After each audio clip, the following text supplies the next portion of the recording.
The slasher parody Bloody Axe Wound got a limited release in late 2024, but now it's arriving on Shudder. It is a whole different take on gory horrors. But does it work? In the small town of Clover Falls, Abbie's father, Roger Bladecut, has built an infamous legacy by capturing real-life killings on tape and selling them to eager customers. But as Abbie delves deeper into the grisly family business, she begins to wonder if it's time to take the family tradition in a new direction. Okay, what makes this different is that the setting for the story is this town where serial killings are the norm, perpetrated by a disfigured video store owner who uses his special skills to create horror flicks to keep his business alive. Now, his daughter joins in the work, but when things go a bit pear-shaped for her, she decides to make some changes in the process. Now, Billy Burke plays Roger Bladecut, and with the makeup he's got on, he's pretty much unrecognizable. He looks like he's been through a fire after being dragged down the street on his face. I mean, the effect is unsettling, but it's also outstandingly captured. Sari Arambulo plays the daughter, Abbie, and she's got the right amount of angsty snark. Obviously, she's not the average teenager, but there are times when she is way out of her element, and the reactions to her fish out of water scenario feel a bit like real life. Now, I'd mentioned this is a parody of slashers, and the story certainly runs counterintuitive to what we're normally used to. Don't think this is similar to Scream, though. I mean, that one directly called out all of the tropes. This story, more subtle, taking a look at morality, but through the eyes of the killer. And some of this is very creatively addressed, like having Roger list old-fashioned bad behaviors, like being crass or smoking weed, as justification for the disembowelings. And this works within the plot because it goes against how we'd assume a murderous fiend behaves. Now, Roger doesn't like or appreciate profanity. And if he wasn't a killer, you'd think he was some goody two-shoes who is uber strict about curfews and adolescence and, of course, swearing. There also comes an arc where Abbie has a sort of a crisis of vocation. And this works for the story tension, watching somebody who initially was a lone wolf start to find attachment to other people. Now, within these dilemmas, there is a lot of exposition that happens, and it does break so much of the momentum of the storytelling. When the story focuses on the interactions, the dialogue, it can be strained and awkward, and that certainly harms the storytelling.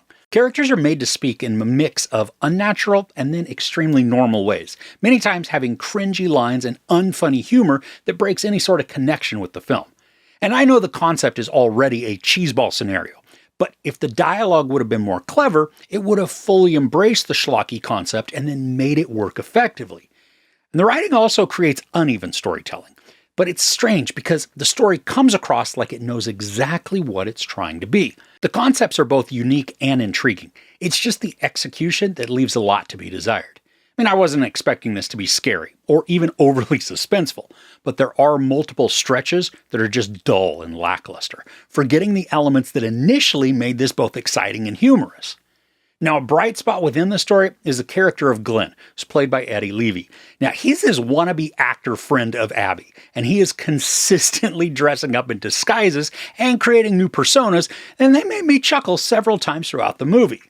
And another element that is executed awesomely is the gory practical effects. I mean, we are talking disembowelments, beheadings, a bunch of stabby action, and when these happen, the visuals are gag-inducing. I mean, there's a point when somebody's insides want to visit the outside, and this is a gloriously disgusting scene. The entrails look exactly how I'd imagine they'd be, spilling out all over the floor. And I could have used more gore, especially because of how certain story spots drag more than they should. But the kills we get, they're fun.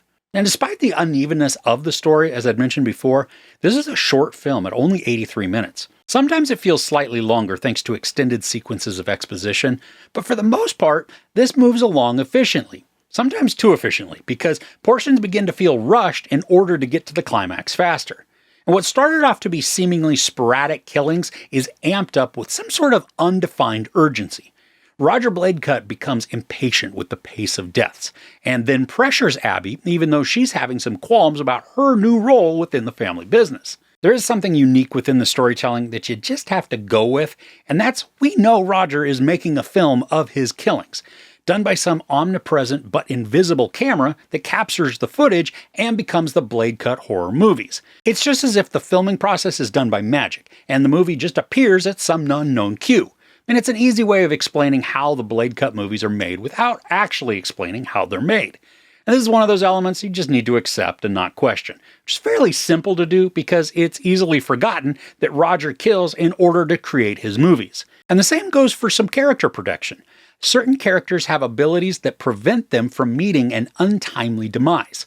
Why and how, they're not important. It's just a facet of the slasher genre. I mean, think Jason or Michael. They take a licking and they keep on ticking. So overall, Bloody Axe Wound begins as a clever slasher parody, leaning heavily into tropes while turning them on their head by viewing from a completely different perspective.